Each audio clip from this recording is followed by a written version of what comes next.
All right, good evening, ladies and gentlemen, and welcome to the first part of our coverage of the 2018 midterm elections. It is now 6:30 on Tuesday, November 6th, meaning the first polls in Indiana and Eastern Kentucky have just closed, and we have gathered some people here today to talk about last-minute predictions. The reason we wanted to do this is that one of the themes of the aftermath of the 2016 election was predictive failures, in that a lot of people, pundits, polls, essentially anyone who was anyone, was predicting a Clinton win. So we want to sort of go around, talk about what we think is going to happen, about what sources, what information we've used to make that prediction, and then at the end of the night, or maybe tomorrow, you won't know, we will talk about what happened, how accurate our predictions were, and what that says about the future of election prediction. So I tend to be a models guy. I like polls. I like models.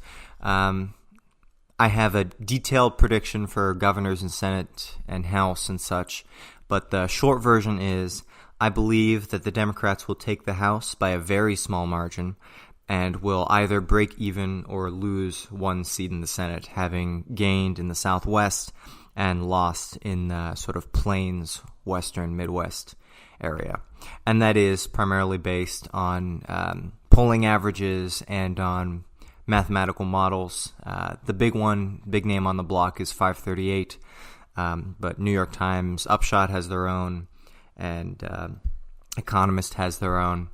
538 in particular is interesting in that their model gave the largest chance for Trump to win in 2016 out of essentially any modeling firm out there. So I guess what's going into this is primarily quantitative data, and the night will tell us how accurate polling and that sort of stuff will be going forward, since that was a main point of criticism in 2016. Next. Hi guys, it's Blake here to put my skin on the line in terms of predictions, projections, however we want to call them. I tend to weigh very heavily not on particular polls or projections, but the types of news sources that I tend to favor. So this is not, any information that I put forward here is not based on any particular poll, but on the kinds of polls that certain news organizations have pulled their information from and have reported on.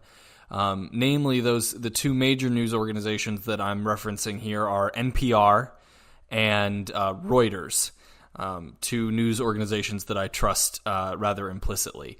And most of the coverage that they have put forward has been rather neutral and rather, I would say, conservative in the sense that they try not to make too wild-ranging predictions. And as such, that's sort of where I tend to fall. In terms of the Senate, I'm looking with a plus or minus one error range. I'm expecting a 49. The other direction. A 47-52 Republican favoring Senate seat split by the end of tonight. So that is the Democrats losing one net seat. And as far as the House is concerned, I'm expecting the Democrats to pick up anywhere between 20 and 35 seats. Enough to put them over the edge, but not enough to give them a particularly comfortable margin in the House. And I would give that probably an error range of 20 plus or minus on either end. But particularly towards favoring the Democrats, that plus 20. As far as the gubernatorial elections go, I'm perhaps particularly less informed on those, but I'm expecting the Democrats to pick up maybe one or two governorships, particularly in the geographic West. But I expect to see Massachusetts continue their to the layman somewhat inexplicable pattern of electing Republican governors. Well, I'm not going to be making down-to-the-number predictions at the very least, so whose head is really in his ass. So my name is Jacob. I am not going to be making, as I just said, specific down to the number predictions. I think that's a big fallacy of a lot of polling places. What I will say is that the kind of analyses that I've been looking at mostly have been 538, because I think, as Joe's probably already mentioned, they were the most accurate during the 2016 election, although obviously they still got it wrong. And so for the Senate, I'm going to look at the Republicans probably retaining control just because of the slant of the map in favor of them in this election cycle. If I had to put a number on it, I'd say that the number of seats isn't going to change, or may change one seat towards the Republicans, but I haven't looked closely enough at it to make a strong prediction on that. As far as the House goes, up until this morning, I would have told you the Democrats winning the House by a comfortable but not particularly significant margin, say around 20 seats, but after seeing early voting numbers, not necessarily the votes that were being cast, but the number of people early voting over this past week, it has been especially higher than a lot of the polling firms had projected, and of course, high turnout tends to favor Democrats.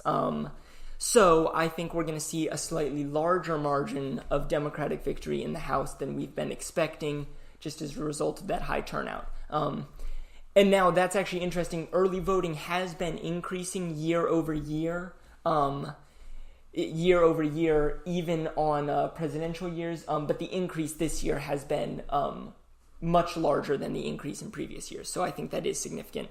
And as far as gubernatorial races go, I don't want to really go out on a limb on too many predictions, because gubernatorial races are often very local.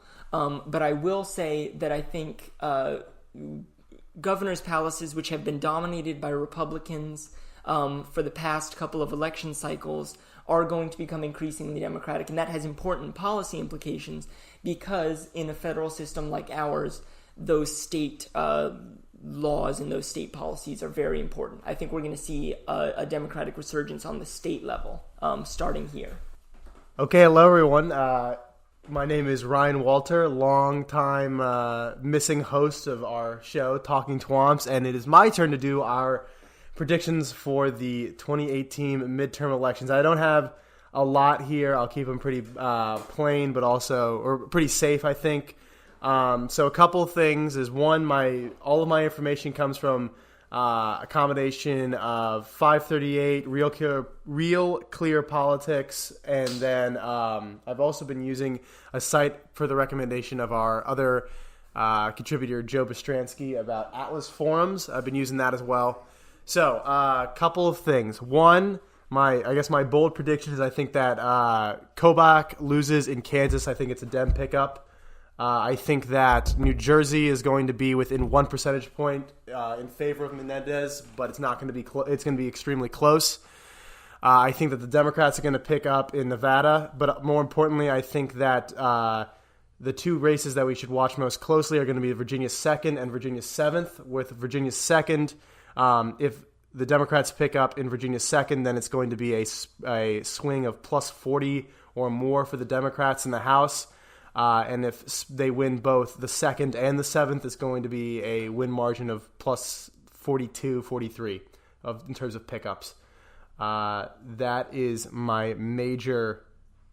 Those are my major predictions, I suppose. So I hope that they come true. Thank you.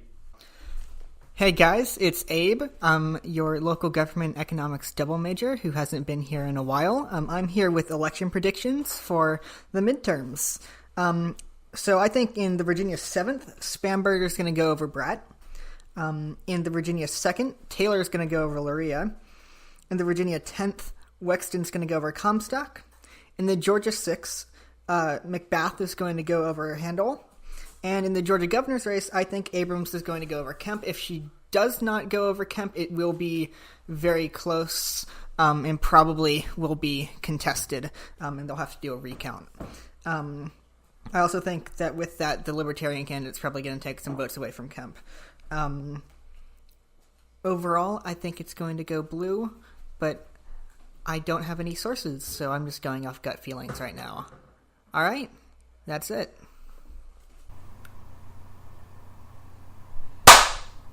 I've got it. Registered? Okay. Hello, everyone, and welcome to another episode of Talking TWAMPs. My name is Ryan Walter, and I'm going to be your host today for our post-prediction podcast covering the election, the results of the election, and how the results played into what we thought was going to happen and whether we were right or wrong. It's good to be back. I have not hosted one of these in nearly 3 or 4 months at this point. Why don't we get started with what happened? First of all, Joe, you are our numbers guy here. Why don't you tell us what happened and how that played into your prediction?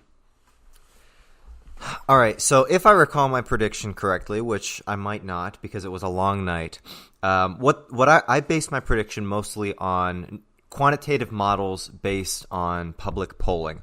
And what those models said and what I predicted was that the Democrats would take the House very narrowly and either keep the Senate as it was or lose 1 seat, 2 on a bad day. What actually happened was that the Democrats took the House narrowly and were walloped in the Senate.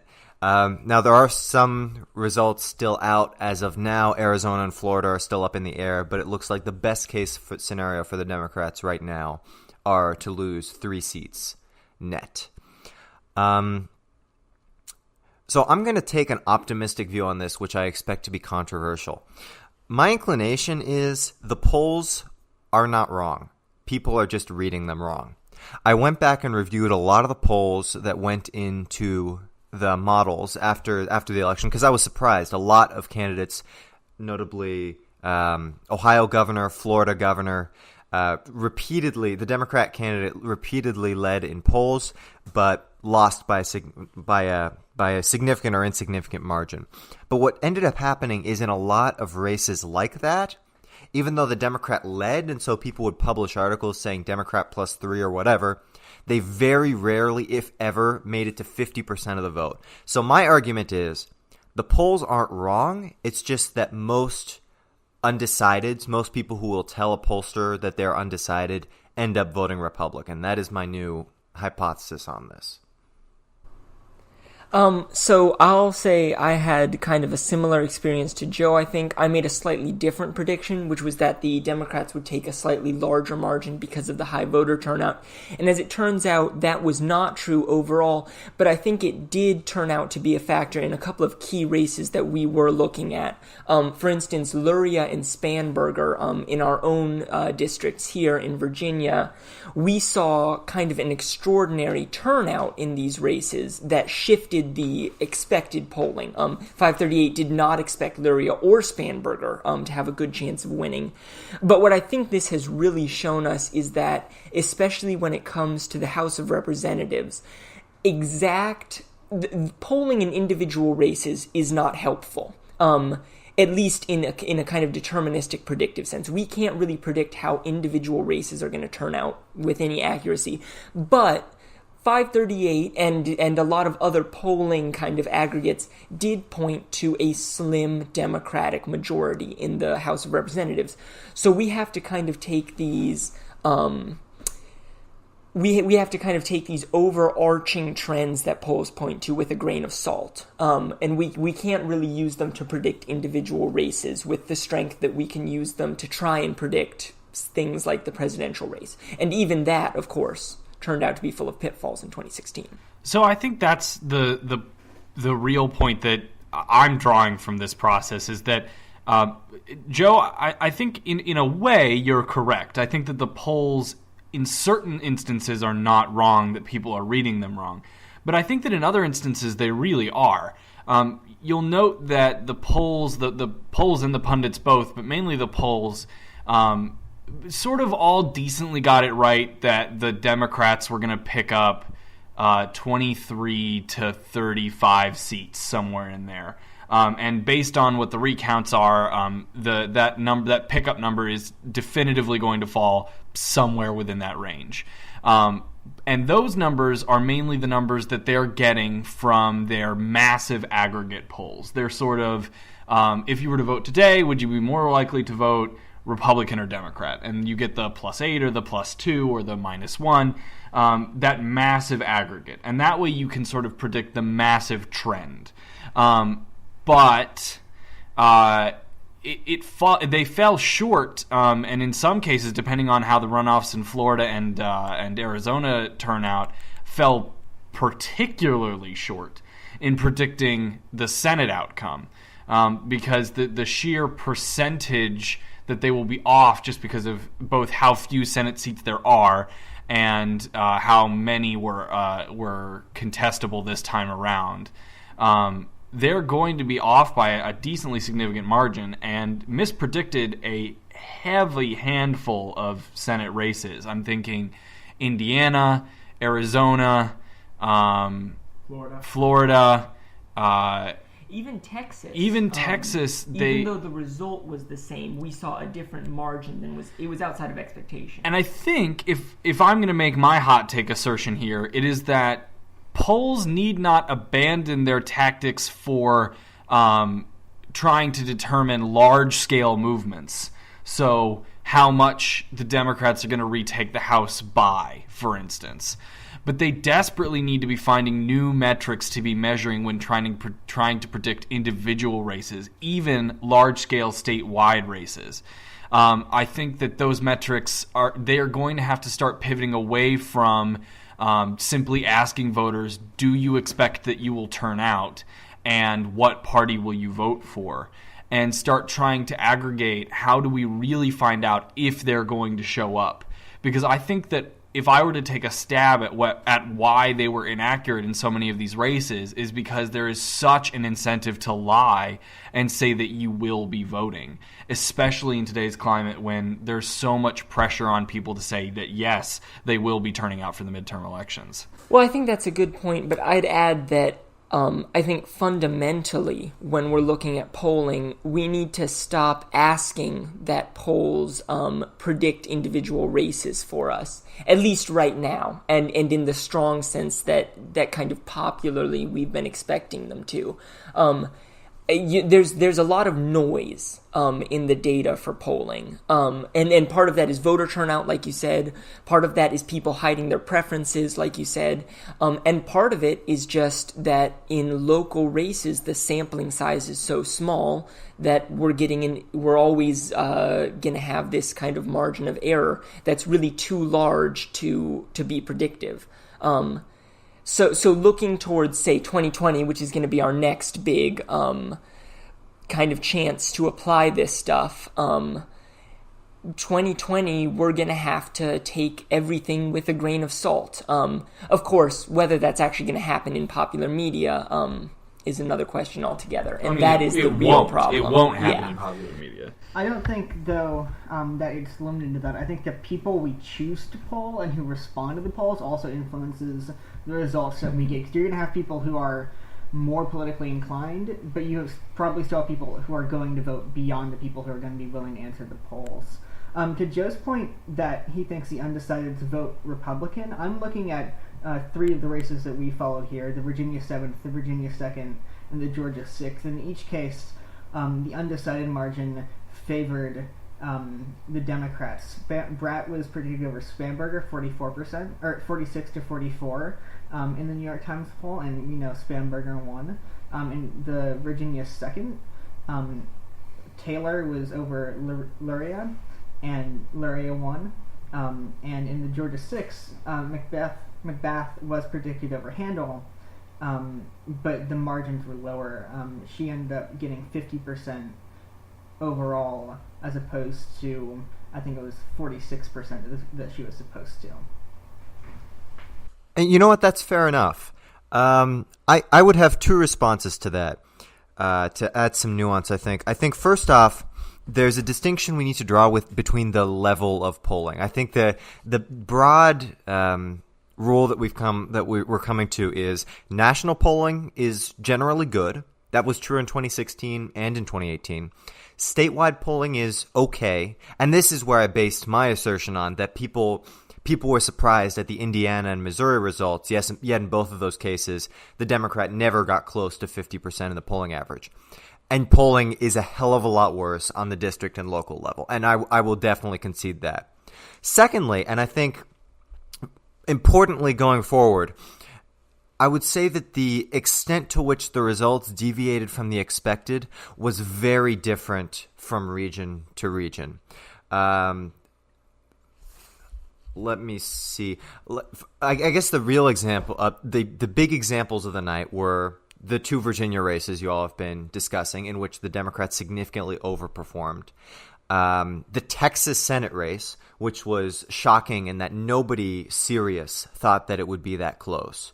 Polling averages, I think, had Beto about 5 points down. He came within 2, which was surprising. But then in other places, most notably the industrial Midwest and the South, the Democrats did tend to underperform, barring those suburban Now, one areas. thing I'll say in relation to the O'Rourke-Cruz race in Texas, the Texas Senate race, is this is kind of a documented phenomenon where Democrats perform better in Texas. Now, they don't win in Texas very often, but they perform better than polls indicate that they will, because polling firms, as a kind of general principle, are very bad at polling minority communities, especially in Texas, where a lot of those communities are newly established immigrant communities. And so this vote, which tends to come out in favor of Democrats, isn't accounted for. And that's where I think we see what Abe mentioned, which is the selection bias in polling data. Now, that's not to say that's unaccountable for.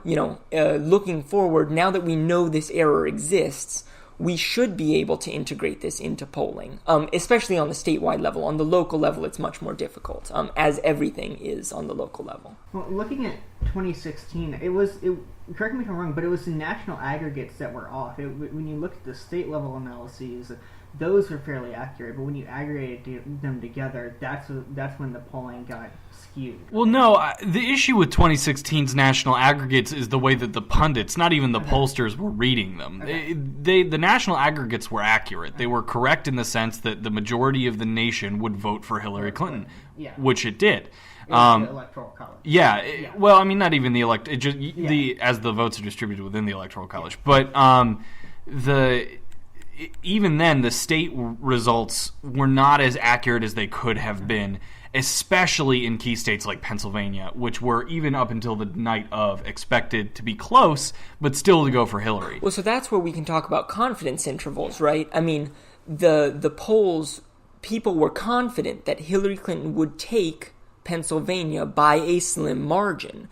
And as it turns out, they weren't treating Pennsylvania and Michigan especially as elastic as they should have been, right? And that is a problem with really the state level.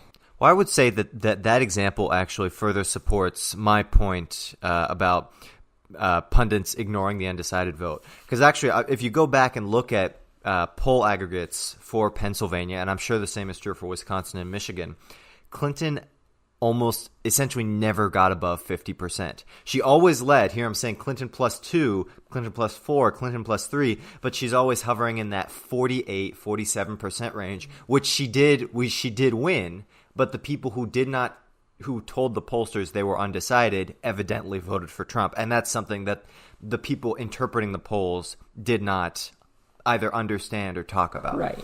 So I'd say that the one place that I would disagree with you on in terms of pundits discount or of a misread of independent voters is broadly true. I think that broadly we are seeing a lot of independents go for the Republican candidate. Blake, Jacob, Abe, you have all talked about pundits and polls, but how did you guys are serving as pundits right now. How did your guys' prediction actually play into this? Blake, were you correct in yours? I was dead on, if anybody was keeping track. I was also dead on. I said very clearly that the surprises for the night were going to be Spanberger and Luria were going to win, and that Kobach would lose in Kansas. So I was 3 for 3 on the night. I admittedly did not call close races like Ryan did, but I can't really applaud myself for having gotten between the 23 and 35 margin. I don't think that there was a poll out there that was giving the Democrats anything larger than 35 on a high confidence interval. But I did say that the Republicans were going to take a net 2-seat gain, plus or minus 1, which, depending on how Arizona and Florida shake out, is exactly what it's going to be. I think that the key thing there is really comes down to that stance that I took before and now currently about the accuracy of statewide polls, and the fact that not only are they marginally, they're sort of medium accurate, as Joe pointed out, but that pundits, when they see a medium accuracy poll, tend to run with it in the direction that they feel comfortable running. Now, my question with all of this is, from my own observations and reading, watching, everything always indicates that when a Democrat has that 40, never gets above that 50%, they are it's an upset sort of when they lose and they had the 48% but never reached 50. But when a Republican gets that same margin, it's considered that he upsets the Democrat, or he or she upsets the Democrat when they win off of that margin. Why is there that discrepancy? Well, so I think what it comes down to is the races that we're looking at and kind of our inherent... Well, we have an interest, right? I mean, all of us here, I think, are interested in Democrats winning in most places. And so we tend to look at races like Spanberger's and Luria's where the Democrat winning really was an upset. Versus, we could have gone and looked at, for instance, Wexton and Comstock's race more closely, at least, than we did in Northern Virginia, where the Democrat won by a handy margin, and actually the margin by which she won, Wexton, was an upset, right? She outperformed her polls, but because the result was the same that we expected, we didn't really pay attention to it. Well, and I would say that it's also a little bit of a media bent, both in our terms and in terms of most media channels. We're having a big fight right now across the country about whether or not it can truly be said that the media has an overall liberal bias. But I think, there have been plenty of empirical studies to show that if you exclude Fox and its affiliates, that is the case, that most major news stations have a lightly liberal bias. And I'm not trying to get into the reasons behind that, but I think it's not a surprise that they look at those races. I mean, we were commenting on it real time where CNN would only click on the county levels of Florida when they were trying to show that the Democrat would have a chance to win the Senate seat. And then as soon as the Democrat started winning again, they'd start going to state level projections because it looked good for the Democrat. And then as soon as the Democrat started losing again, they'd focus back down on Broward and Miami-Dade, just because that's the sort of thing that they're trying to... It's much more circusy fun to watch a race and call it an upset and call it a lost battle, that whole war terminology to get your viewers riled up.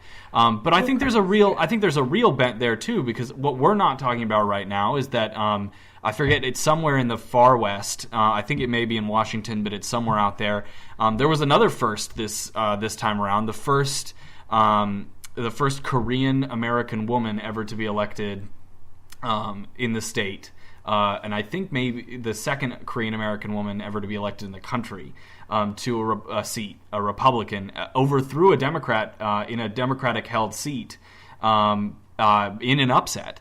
But it's not something that we followed because A, none of us are from that region, and B, it's not something that most of the major news stations were following. And I think that is a little bit to do with the fact that there is a little bit of a bent there. And this is what we mean when we're talking about a liberal bias in the news, is not necessarily kind of the conspiracy to unseat the president that kind of the administration is pointing out, but rather this kind of subtle preference for certain things, and certainly nothing compared to what we saw on Fox, which was we watched Fox for a couple of minutes on election night, and it was very apparent, but it is extant, and if we really do want to inform people, and if we really do want to make polling and punditry more accurate, then it's something we need to grapple with. Is this kind of it's a selection bias, really, is what it comes down to. Is we select the races we want to look at.